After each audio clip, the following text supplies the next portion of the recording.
Right.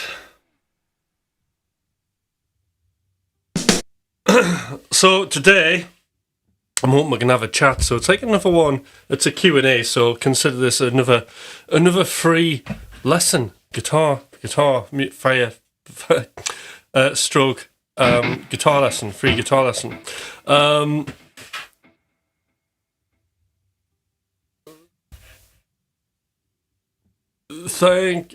Thank you, Craggy. Very kind. Morning to Enzo and Jeff. And let's smash the like button. Let's have some likes. So anybody who's kind of lurking in the background, please come forward and say hi. There's Tucker. How you doing? How's it going?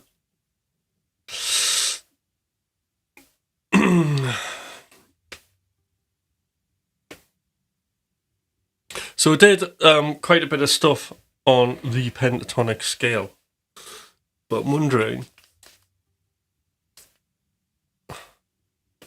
it's probably quite early, but I just assume everybody does 40 hours practice a day like me.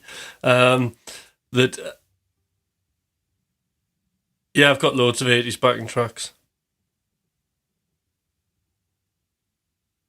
I'll stick some on. But having done such a lot of teaching on the pentatonic scale yesterday, I wonder if anybody has any particular questions about the pentatonic stuff that we were doing yesterday, or other things that they have in mind. Maybe things that you see me playing that you think's pentatonic and would like to know.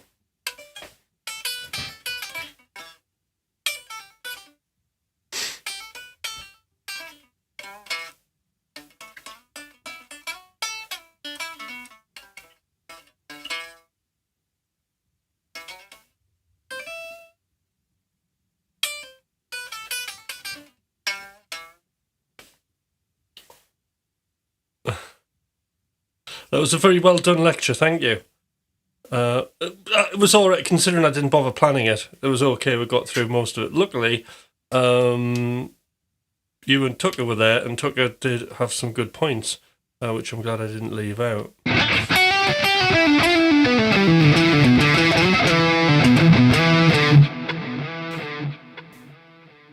If you play guitar in India, then you are #1 guitarist of India. Oh, that's good. I should move there.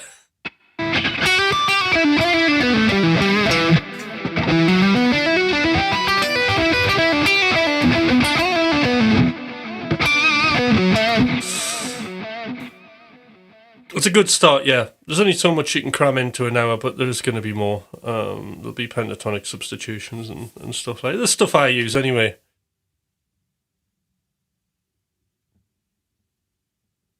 Right, can I E minor scratch? I'm not sure what you mean there. I need a little bit more info to go off than that. Yes, I was touching upon that. There are some pentatonic substitutions I really like. Especially the one where you play a pentatonic scale a fifth above the root if you're in a minor as well. So E minor using a B minor pentatonic, it's a cool sound.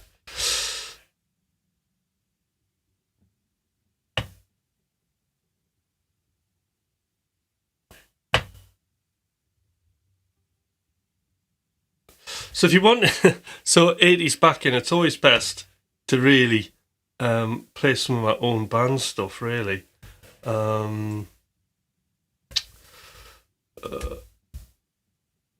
So a track I don't often play.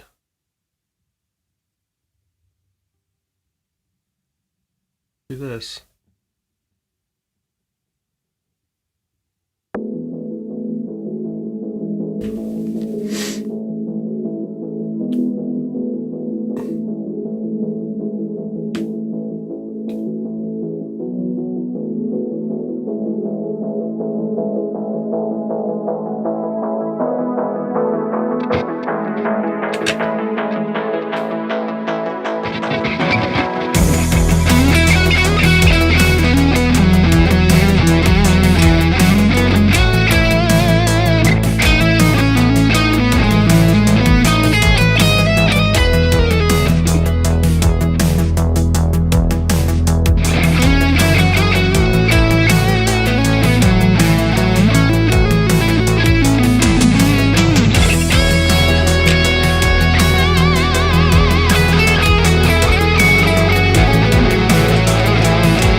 C minor pentatonic.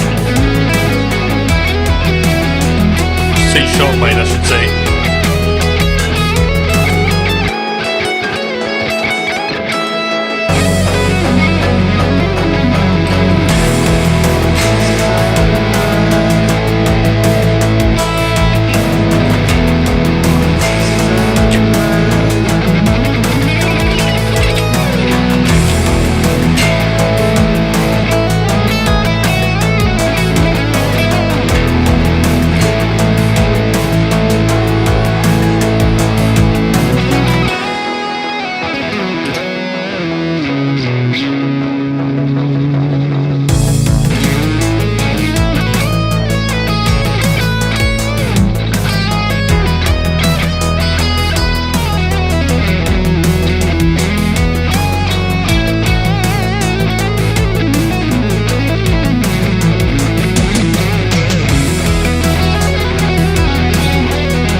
will.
I do like sort of creating that wall of sound effect. I think it's like sounds cool in productions.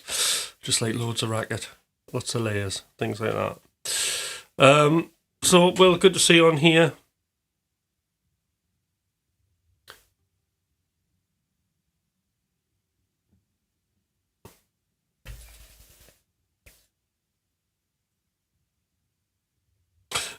Easiest understood in the third and fourth position minor or Dorian Phrygian scale positions. Expand on that, Tucker.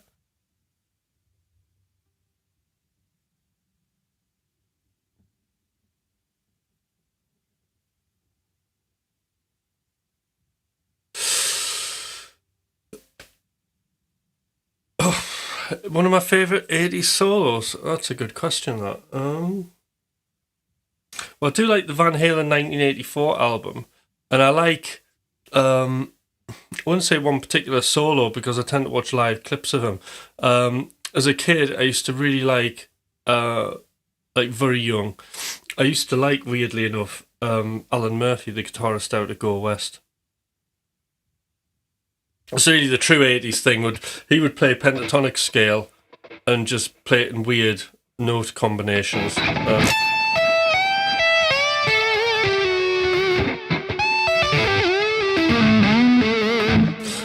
That kind of stuff. So it was quite unusual. It was a pentatonic, and it really caught my ear at an early age. Well, I didn't realise that kind of. I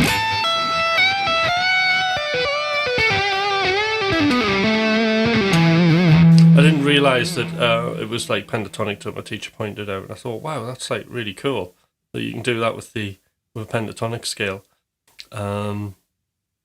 Top Gun anthem solo, yeah. I mean, I wasn't a massive fan of Steve Stevens, so probably that. I used to really like that song by It Bites, All in Red, and it was like the end solo, like you would do. It was something like that, just like little chromatic thing.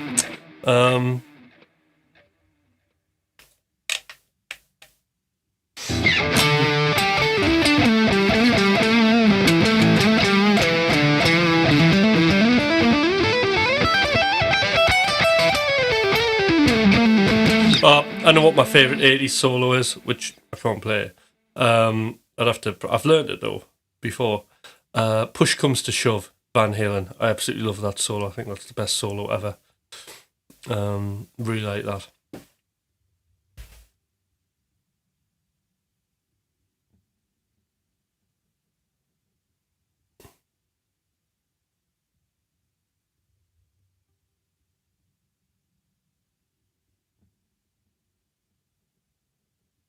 Right, okay.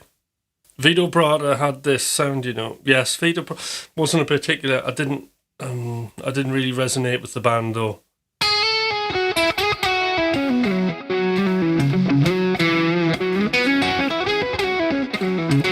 In fact, like then, all commercial rock was gone. I was too far into Mike Varney's Shrapnel Records.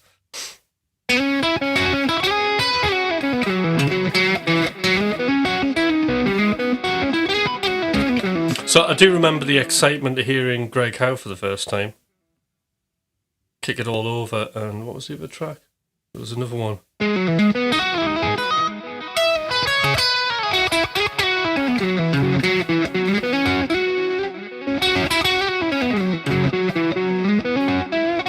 Yeah, we're gonna have a tour one day. It's not much of a tour. There's a computer, some guitars. It's all digital, isn't it? But yeah.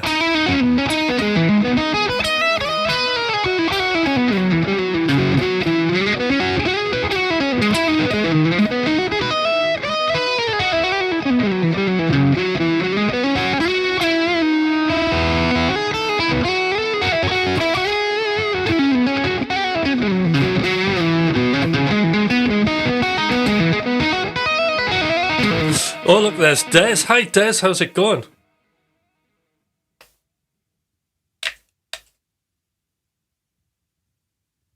Hey, I was doing some teaching online yesterday, Des.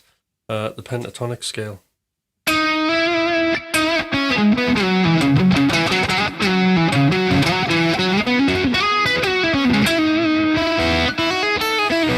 Anyway, I haven't seen you. Good. All right, that's good. You're good, Des. That's excellent. So Des, I would love to know what you're working on at the minute. You'll be up to something pretty cool on your guitar. Judas Priest, right? A Judas Priest fan. Ozzy, yeah. I mean, Jakey Lee was like, I used to love his stuff. Van Halen. To some degree, I could. Album 5, brilliant. I could tolerate a bit of Yngwie Malmsteen, but then it would just get ridiculous.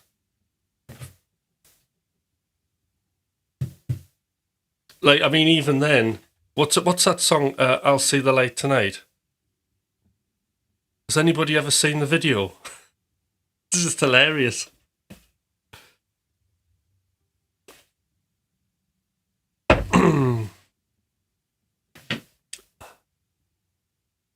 That was probably one of my favourite albums. In fact, I really used to obsess about. I think there's a track on that album. There's a track called "Marching Out," and there's like literally on the fade out, the last sort of 2 seconds of that album, I really liked. There was like he was doing all this classical stuff, and then he does this like thing. If I remember rightly, he's in B minor, the solo. And he does this thing that sounds a little bit jazzy, and that really drew my attention. He's like, sort of like that. But like I'll have to listen to it again, actually, the last sort of like few seconds of riding out. I wonder if, Des, you're like an encyclopedia for bits of music. Can you remember that last little bit of Marching Out? The solo. Like, it's some like sort of... It just sounds really like jazzy what he does. It sounds like really cool. I know it has like a minor. It does something on a minor. But it's just phrased really, really well, and it sounds excellent.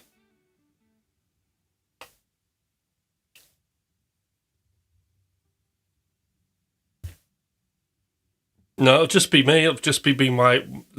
You just don't know like what my brain picks up on. I mean, the fact that like we've just been talking about Alan Murphy again, Des, and then you appear.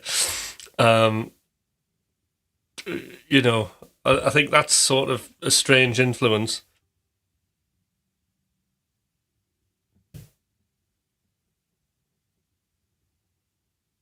No, see, I'm not. I live in, you know what it is? I live in my own tiny little world, don't I?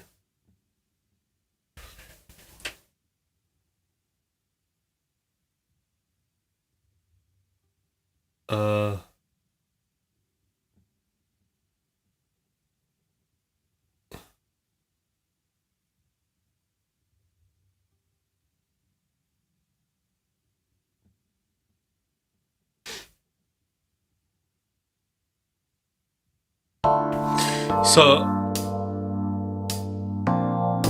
Des is a little bit further down the country. He's a couple of 100 miles away from me, I think. Birmingham, something like that, from Newcastle.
How's it going?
there's Sean. Hi, Sean.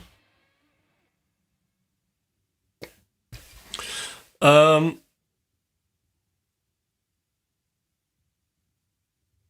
hoodie's stealing the show. I really like this one. I haven't sorted out what it was. Is I've got like a new convection heater in the room, which is good, and it heats the room up really, really well. But it overheats the cameras, so you can't win, can you? So I've had to switch it off and just put this on in case I get cold.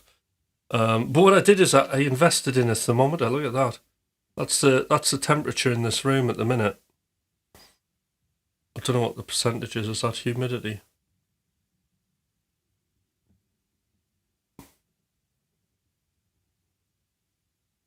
Don't know what the percentage is at the bottom, but that's the temperature in the room. That's all right. 20 degrees. It's warm.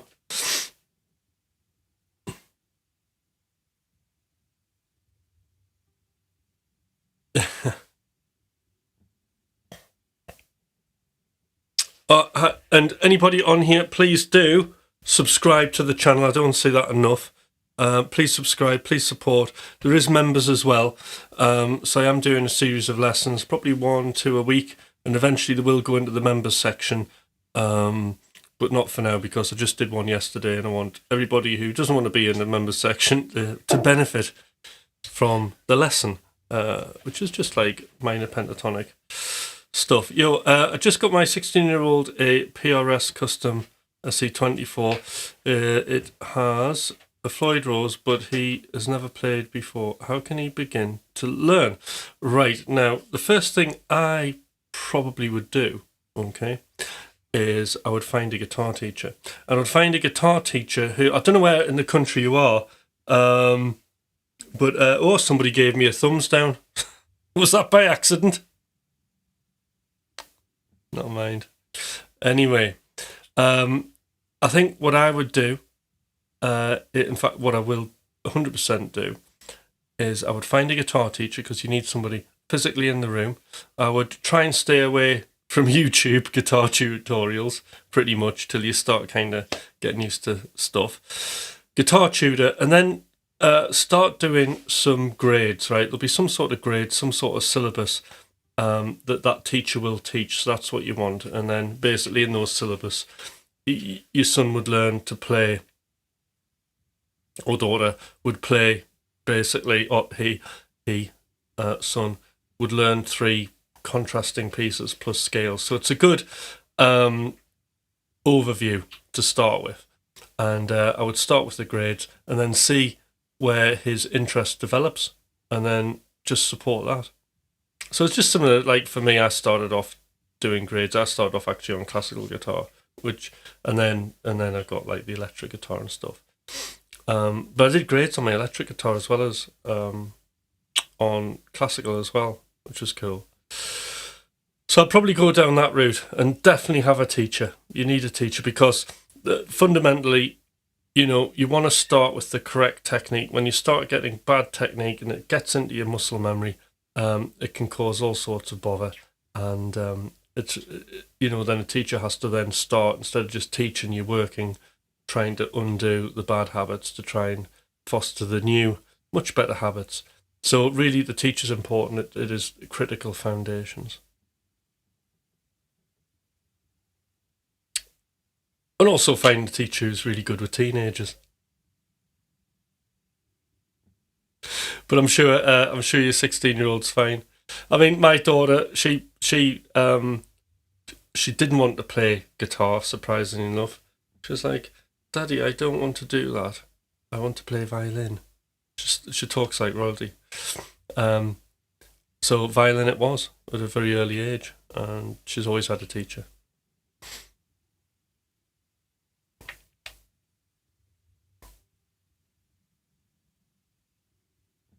Do I have a heater in that? I do have a heater in that room, and it's currently 20 degrees. Very warm.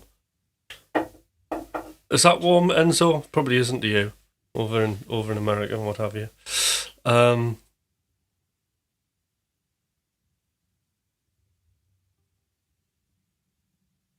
But PRS are cool guitars, aren't they?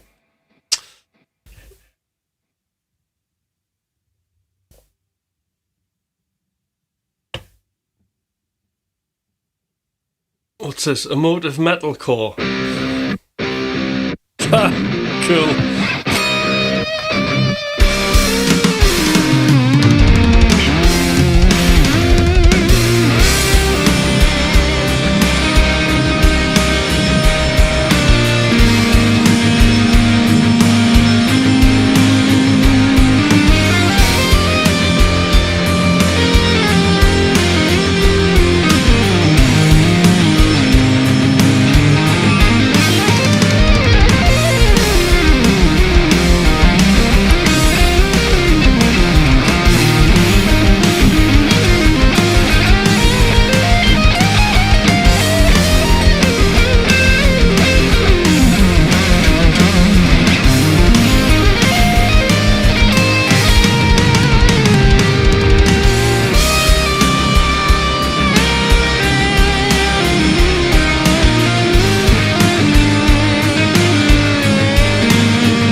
Very good. Oh, there's Tony. Hi, Tony. How's it going?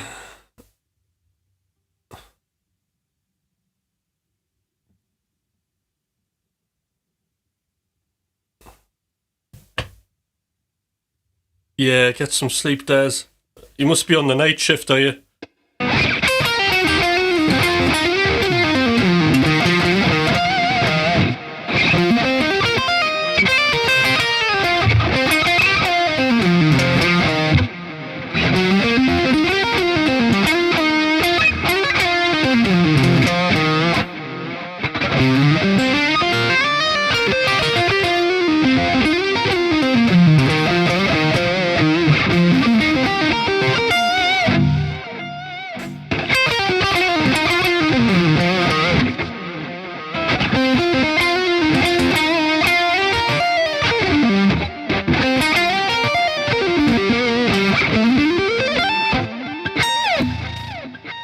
November Rain, how is it going? So anybody on here not subscribed to the channel, please do subscribe. Also hit the can't do my thumb. Hit the like button. There we go. It's a guitar Q&A today, not there's been many questions. But if there was a question, then ask it in the chat and then I'll see if I can answer it. I hope I haven't missed any questions, have I? I'll head back. We're talking about anything other than what we're supposed to be talking about. The weather.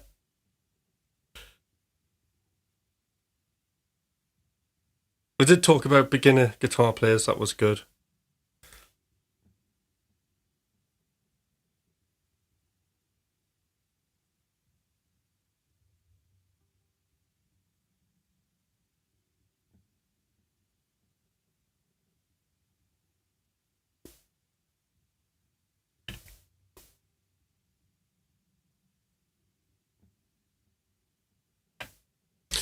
Oh, I didn't know. In that case, would you be able to give me a few hybrid licks to work on?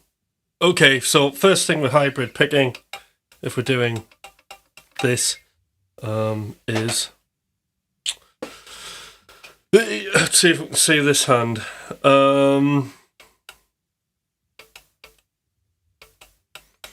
So what you want to do, I can just see that.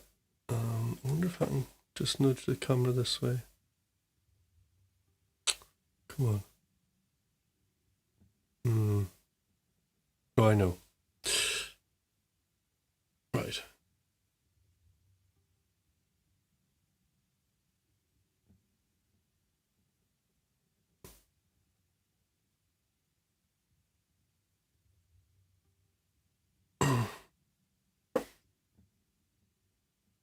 Nearly there. Okay. No, that's worse, isn't it? Shit. Oh, this way.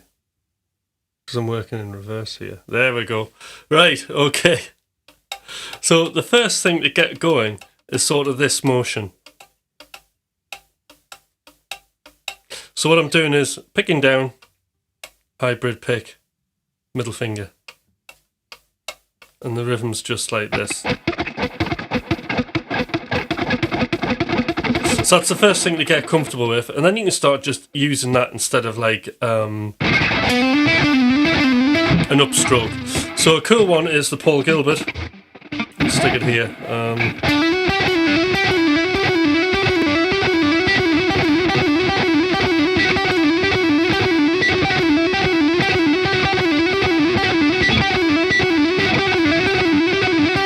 It's something like that. So all I'm doing is just playing 3 notes per string and then 1.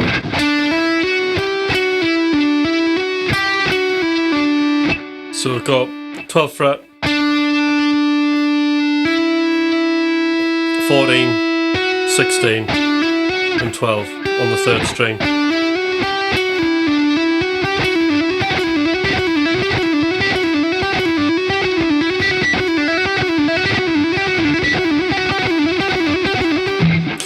Cool. So where it gets really good though is, for me, we're back here, is when we start doing pentatonic licks, right? So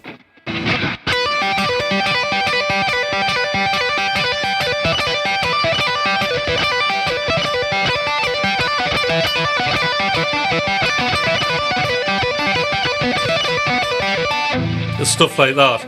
Now what's happening there, E minor pentatonic, and I'm playing this lick. So for the hybrid, down, hammer, up.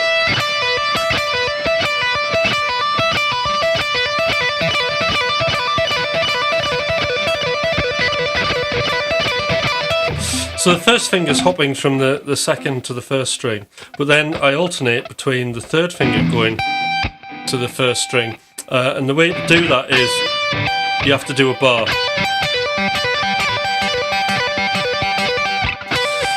That's very awkward to do. I've tried, especially if because you can move the shape about and it gets quite just like not very good doing it like that. So this seems to be the best way to do it.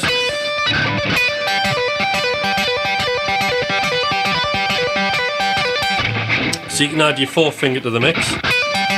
How about, sorry, your third finger on a bar, and then you can add your fourth finger.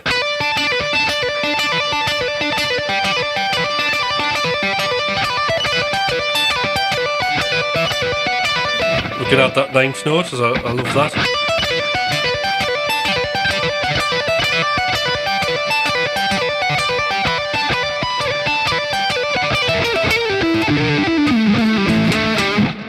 And then just whatever you fancy after that. So that's a really good one. Cool thing about this is you can move it about.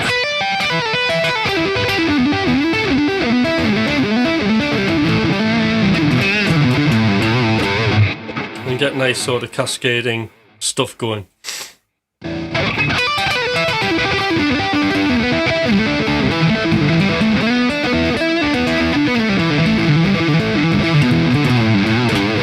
So I use that all the time. It's like so handy to do.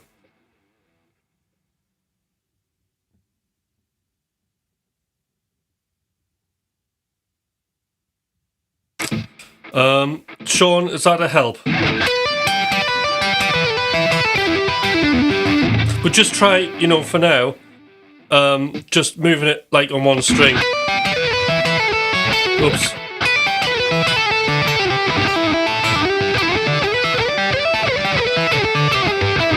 That bit's a bit awkward. But yeah, that's some stuff to get you started. What I would do though is I would get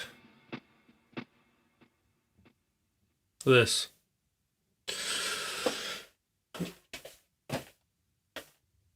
I always love a good book because there's a lot.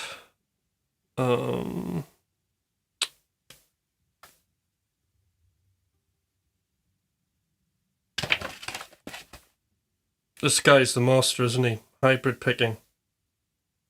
So if you want to make your life easier, I mean, I shouldn't do this because if I wanted to teach anybody in the room, they're not going to come for a lesson. They're just going to get the hybrid picking book. But if you want to learn hybrid picking and learn all the ins and outs of it methodically and thoroughly, then this is what I used. Because as you know, Sean, I battled with hybrid picking at first and I gave up a couple of times. Which is very unlike me, so it must have been a challenge. Oh, it's dilution. Where are you? There you go. Hi. Sorry.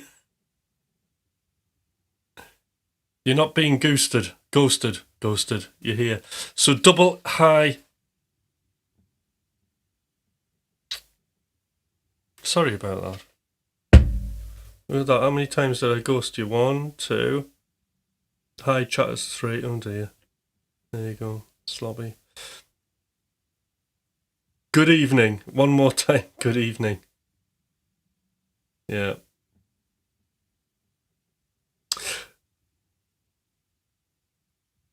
I'm not very good with temperatures. But the temperature is still 20 degrees. The camera's still on.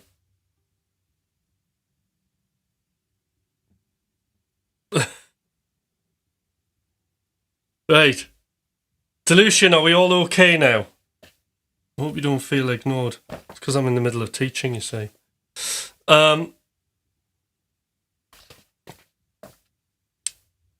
So, any tips for soloing when feeling robotic following a scale? Yes. So yeah, that, very good. That'll sort it out.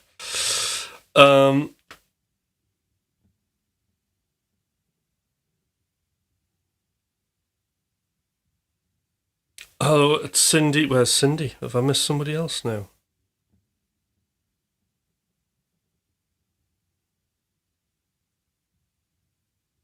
Ping pong. I feel like I'm missing loads of people now.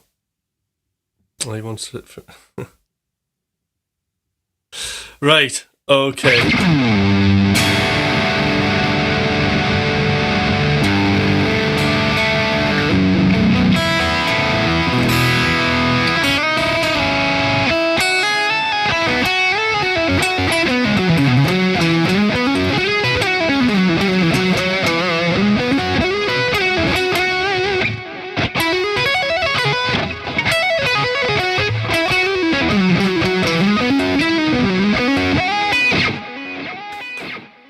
Right, I'm worried about dilution now.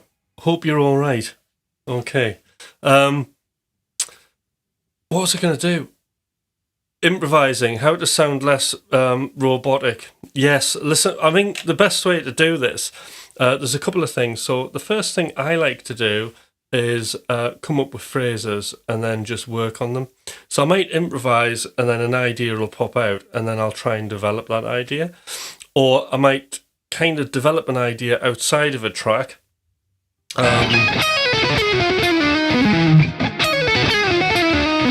So this like weird chromatic sound, and then what I'll do is I'll just practice soloing in and out of that lick.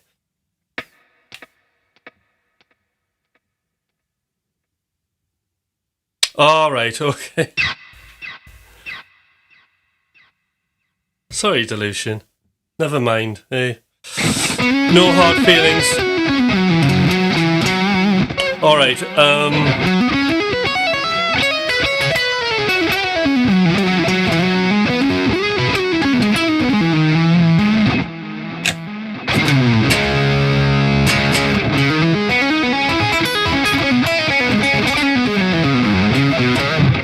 All right.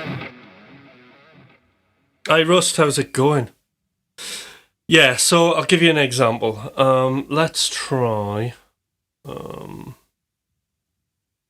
Better get a track on here. Maybe this. Right. So I might just have a lick that I'm working on. I mean, at the minute, this is probably not the best example, but it's like a weird chromatic thing that combines a load of chromatic notes on really weird notes. So I might have that, and then what I'll do is I'll work on little phrases going in and out and try and blend it or use parts of that lick. So here we go, this is sort of new territory.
So that's one thing you can do. I mean, that's just a lick I'm working on. But the other thing you can do is practice things slow, and then work licks going in and out of the thing that you're wanting to use. So let's try that.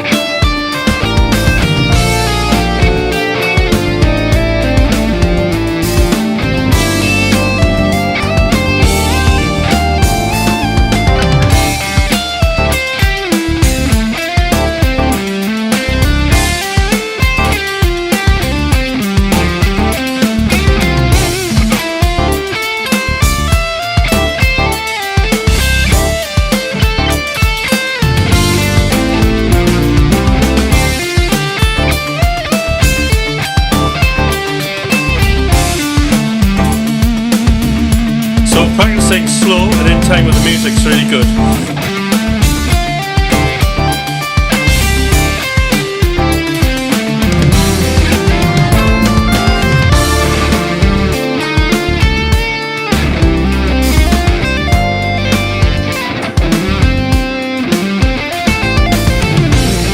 Oh, great.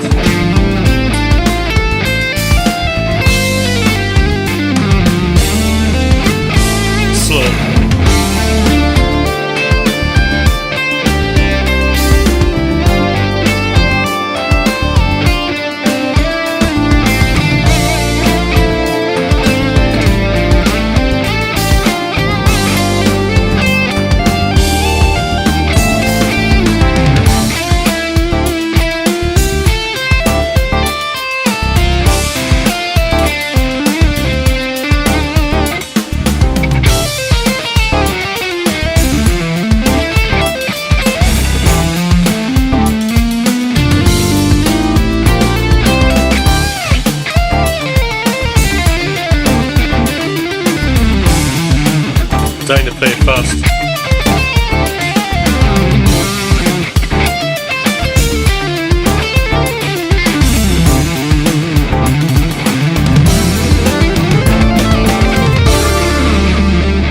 Right.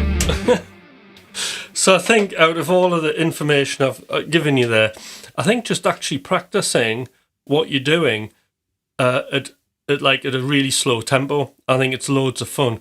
And you find lots of ways to connect things like there. I avoid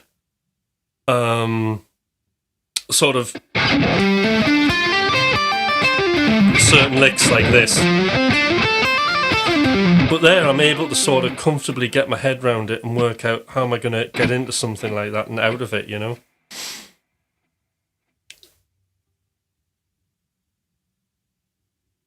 Yeah, Victoria. Hi, Victoria. Please subscribe to the channel. The best answer, right, and the most cost-effective answer here is to get a teacher, because when you're starting out playing guitar, it's like such a great thing to do, right? I mean, playing guitar is just the best thing ever. You know, there's too many screens in the world, right? We're looking at too many screens, and just an acoustic guitar to me is an absolute marvel. You can sit in a field and you can strum the thing.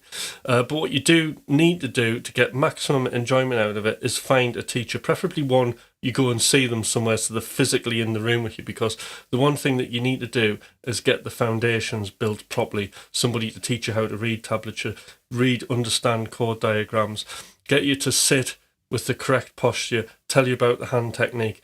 So all of these things are vitally important. Once you have those things, then going off and getting tablature and doing your own self-directed studies will be a lot easier, and you'll be way more self-sufficient. So really, go to a teacher and get him to get you to that point. Shouldn't take too long, okay? And you'll know yourself that great, I know enough here. I can go off and I can do these other things, yeah.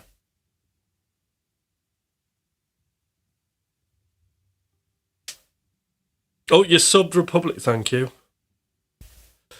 So I hope that helps. But the teacher thing is really important. I mean, it's not one silver bullet where I can go, you need to be doing this.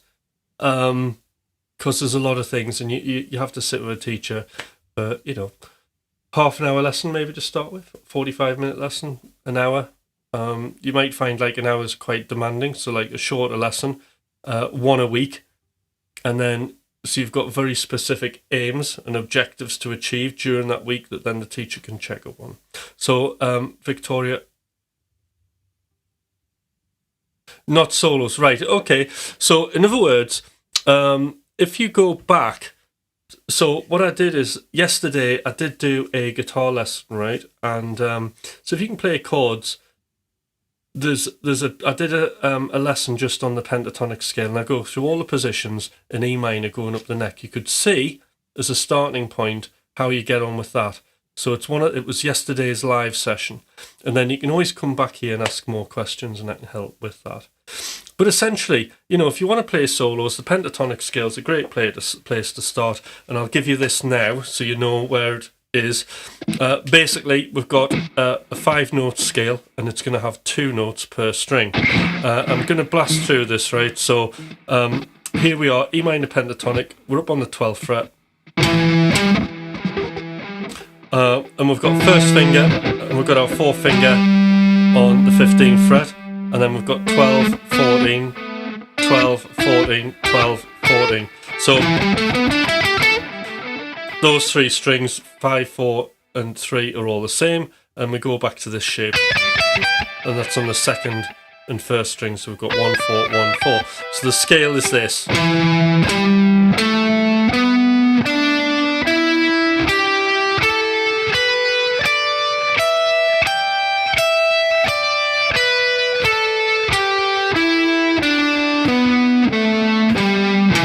Now, one thing I'll add to this is just get creative, right? So this is what you could do. And this is a continuation of just getting your solos to sound fluid and all that kind of stuff. What we could do is E minor backing track.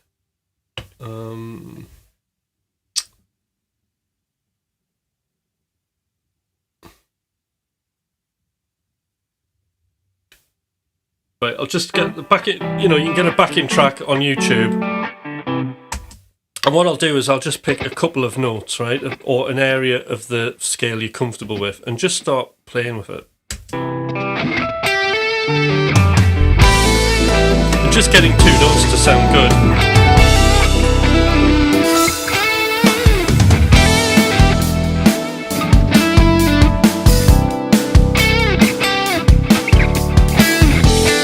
Using different fingers.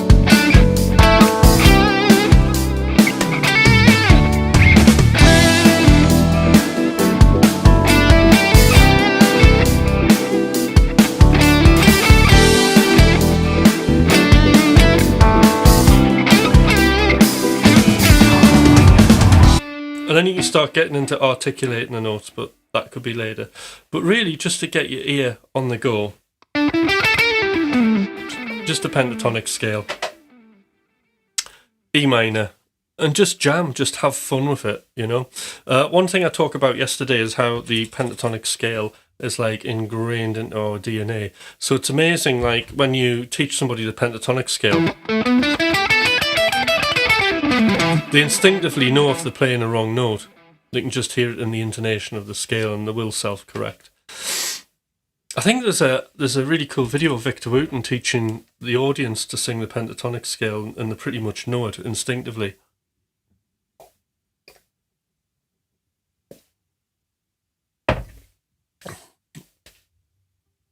Right, use the fingers that I've used, Victoria, just now. So I'm using 1, 4 and 1, 3.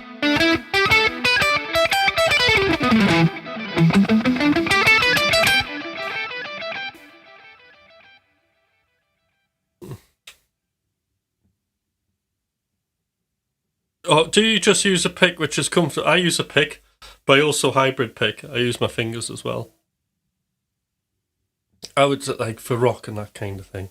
If you want to be like Jimi Hendrix or something, then probably using a pick's a good idea.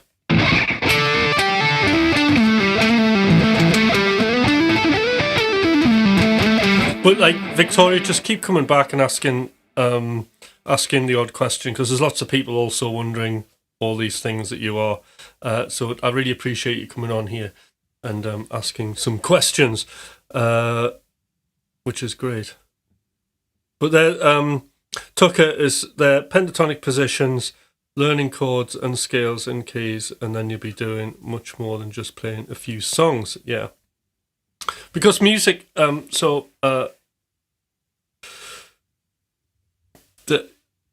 initially there is that kind of commitment that you have to make to learning, and it is hard, and you just got to keep pushing. But the rewards are massive, and I think. Well, I don't think. I mean, music is a language, isn't it? And it's a great way to just being able to express your emotions as a metaphor through your instrument. So, Victoria, it's worth you doing this pentatonic scale. Let's say you have a hard day at work, and you come in, and you can just pick the guitar up.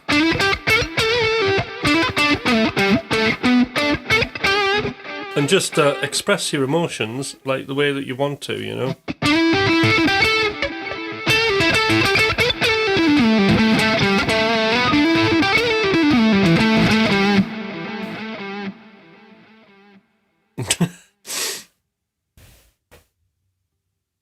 You said to me with the masters. You're sucking with the masters. Speech impediment, damn it. Tony, you're funny.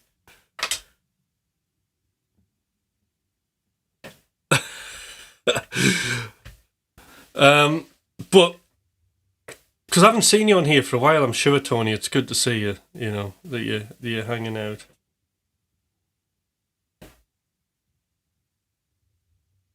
Just walk about. Yes.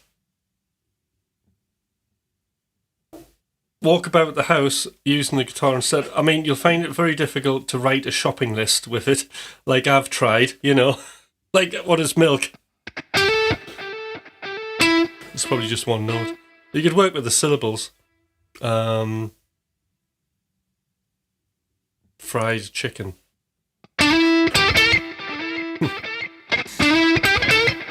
So you can use your pentatonic scale, you can think of language, and mimic it. Like that, my fried chicken thing.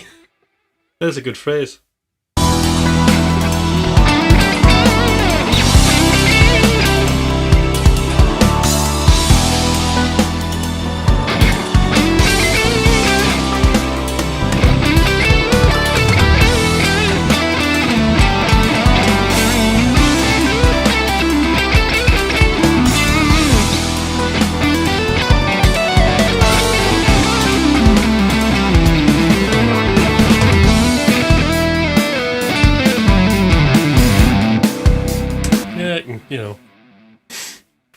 Yeah, I like the idea. In fact, I used to do that. Put a guitar and just walk about the house playing.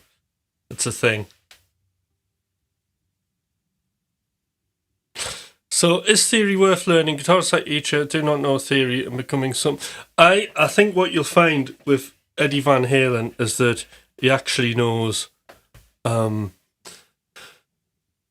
theory than what you would think. Oh, you a hack, Tony. Never. Don't worry. It's fine. So, of course, music is a language, and if you really want to sort of get to the good stuff and have lots of options on what you're doing, then theory is really important. But what I would say is the reason Eddie Van Halen is because he had a very clear idea of what he wanted to be, how he wanted to sound, and any theory that he learned was in service of his connection to the world. And this is where it gets wrong, because what people will do is go, I need to know lots of theory before I perform, improvise, before anybody sees me do anything. Then I need to learn all this theory or I won't be good enough, and then everybody will hate me, right? And that's not true. What you do need to do, and this is the interesting thing, is what you'll find is really successful artists like Eddie Van Halen, like Alan Holdsworth, the way they approach theory is in service of their idea of what they want to do and how they see themselves as an artist, It's like Alan Holdsworth didn't have any formal theory, but he was very, very mathematical in his approach, and he learned theory through his own logic, you know, which then informed and supported the style that he wanted to have.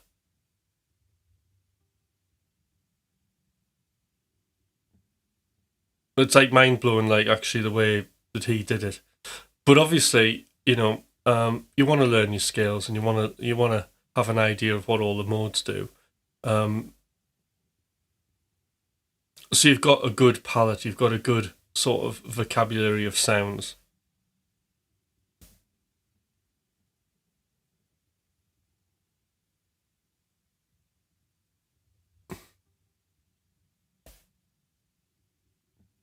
Reading sheet music doesn't mean he didn't know music theory. He most certainly did, yeah.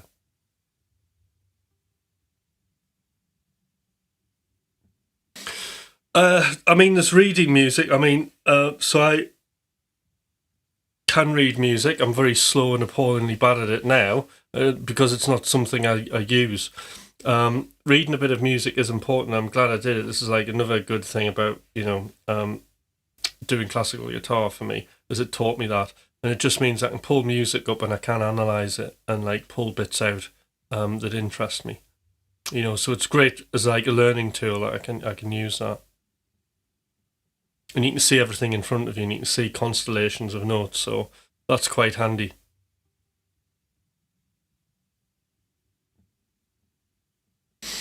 But what you'll find is actually learning a bit of theory, learning your pentatonic scale, learning what each note sort of means in terms of its intervals and what you're doing, is really, really important and inspiring. Learning your modes will give you all of these wonderful colours and tonalities, you know, so, you know, you hear people talking about Phrygian, so if you want that Spanish dark metal sound, then the Phrygian mode, and you learn all the notes, and all the notes available are there in front of you, you know, and then you can do what you want with it, rather than kind of just being in the dark and getting frustrated. You can still use the theory, you can use the theory in a way that you see fit, that supports your idea as an artist, that's what I'm saying.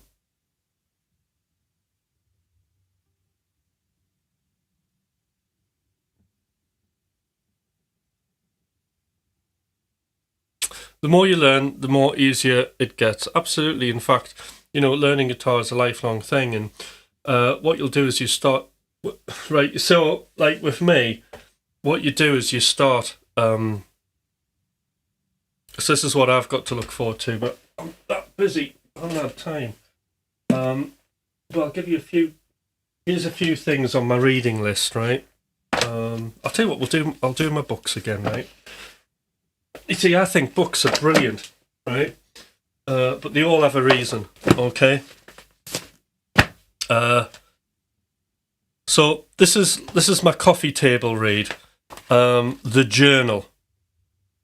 So this is Tim Miller. I love The Journal. You're meant to do it day 1, day 2, and it's like 360 ideas, one every day.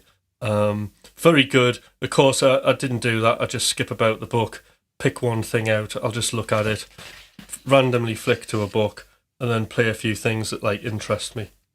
So, you know, here's just like a C. Here's a C11 arpeggio. This looks good. C minor 11 arpeggio. Should we see what this is like? So we'll go on a clean sound. Right, it's saying here. So I love this book because what we can do is we can play the chord, right?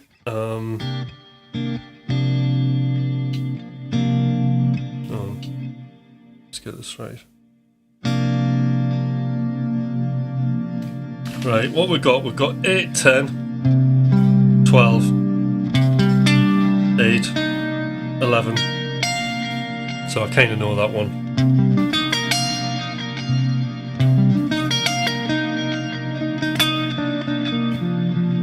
And that's it. And then, you know, you can put a chord on, drone chord in the background, and just enjoy playing along with it. So that's therapy for me.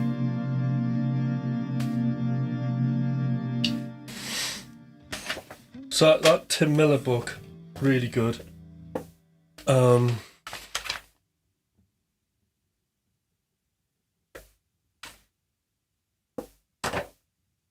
What else have we got?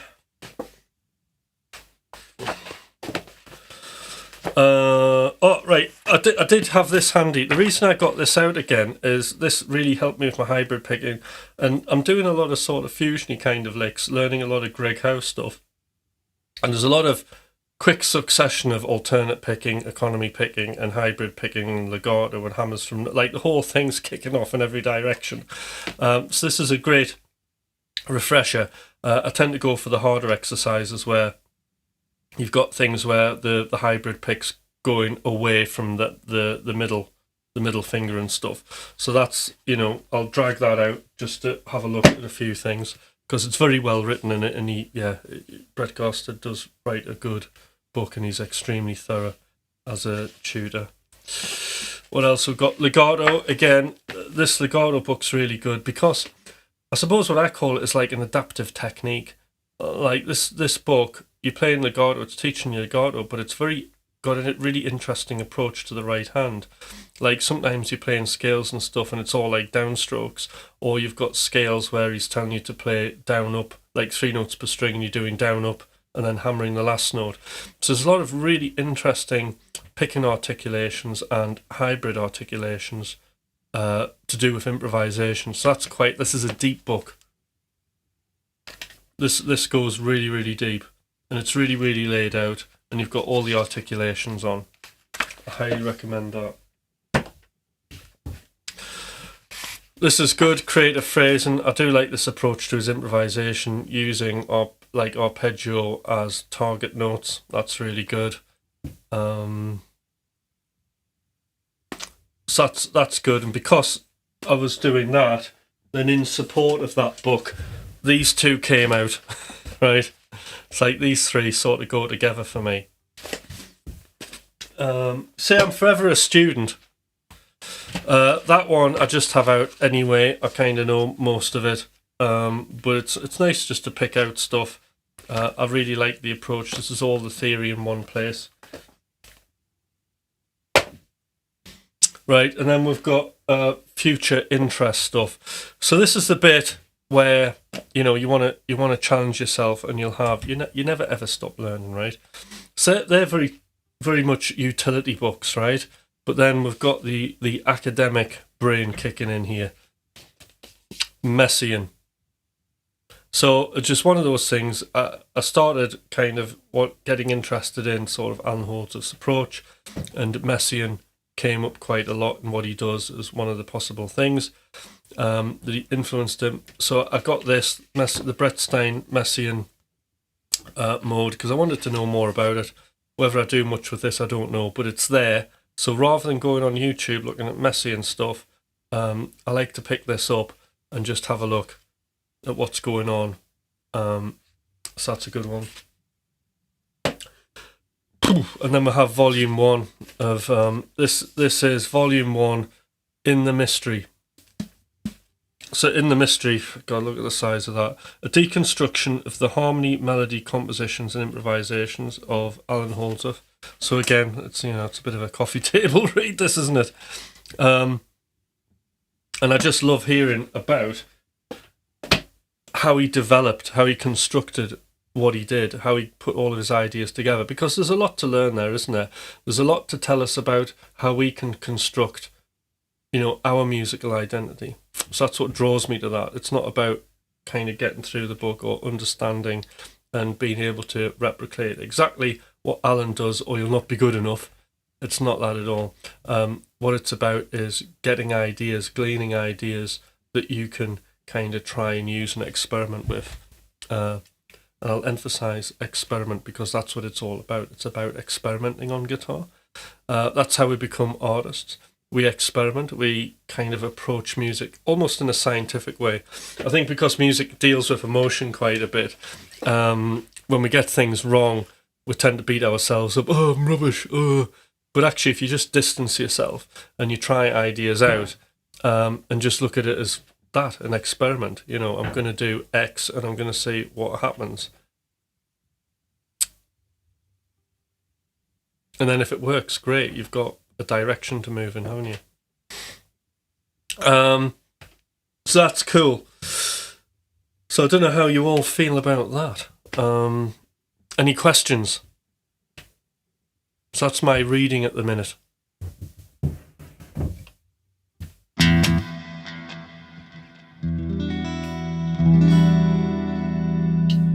tune this one out.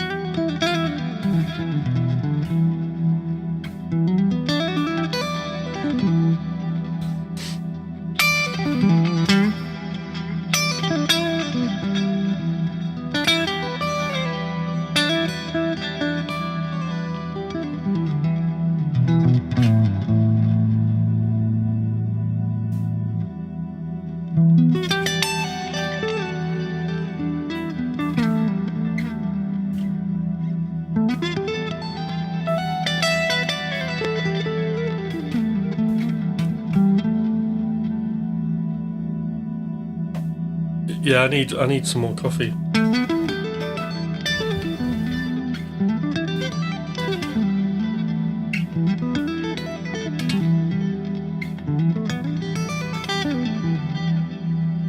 So that's another good, cool sort of thing I like to practice. Pentatonic scales and weird sort of shapes.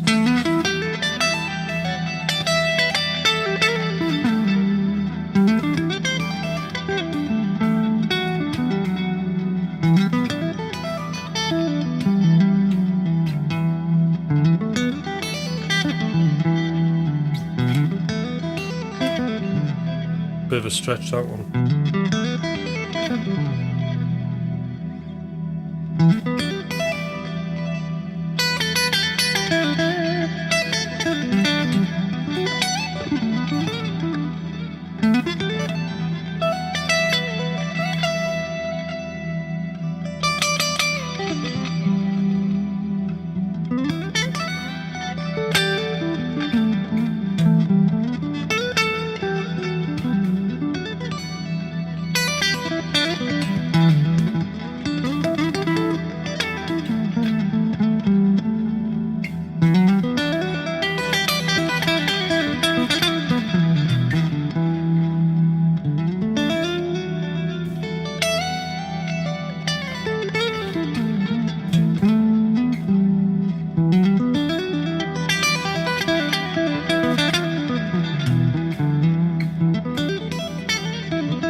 Just playing lots of stuff I'm not very good at.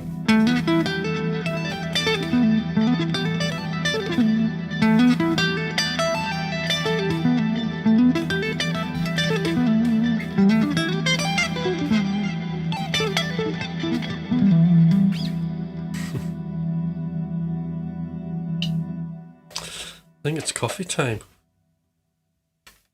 I can't actually remember. But God, this is full. I've been playing and talking all morning.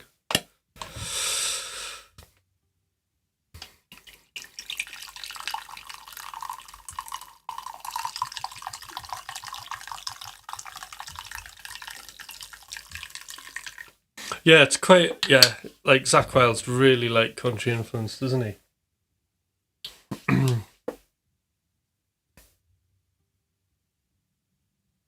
Cool.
And I think that's me nearly done. Oh, there. Hi, Dan. How's it going?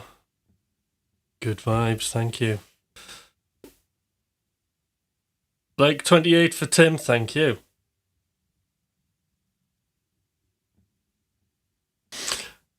Hi, Ishan. I don't actually do covers. It's all about improvising. Original music, this show. How long did it take me to grow my... I couldn't I can't remember, maybe a year and a half. Hi, Jay.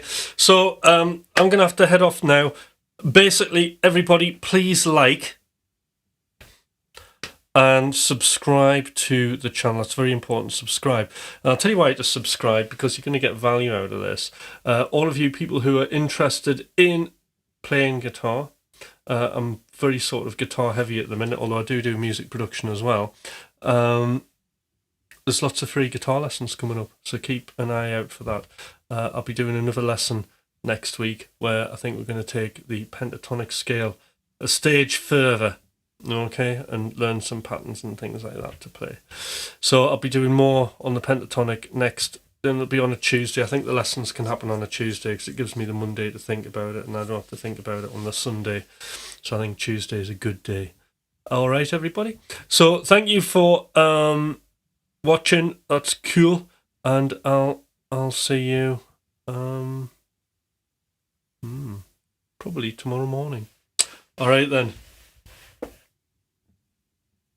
Thank you, Jay. That's wonderful. Please tell your friends. All right, thank you, everybody. And I will see you tomorrow. Bye.